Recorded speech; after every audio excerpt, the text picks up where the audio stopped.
Okay, I just want to share with you all a real quick tip if you're having trouble with the 40 book challenge, like finding the document, if it is telling you access denied or it's not making a copy.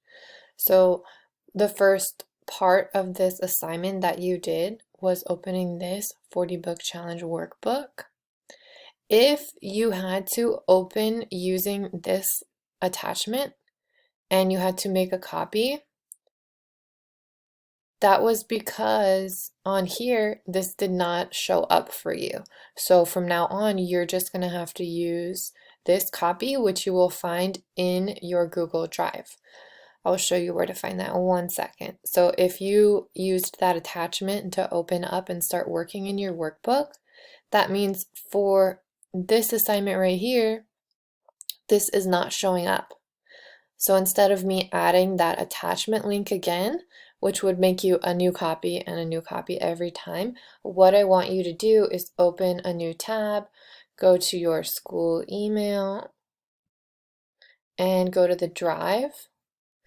And then you're going to search in the drive, copy of 40 book. And then it'll come up. This is what you just made a copy of right there. And you can continue working in this. It might be helpful to put a little star on it. And then when we continue to work in this, you'll just keep making your entries on here. All right, so open it up from your drive, work on it, and then when you submit it, the little submit button on this side, you're going to have to attach file and then attach from the resources, the Google Drive. If you're not sure how to do that, there's a video in the important course information folder that will help you. I think it is item number 4 or 5 in that folder. And then if that's not working for you, you can just take a screenshot of which entry that you just did and then send that in as an attachment on this assignment. Or if it's our second entry or third entry, you can do the same thing.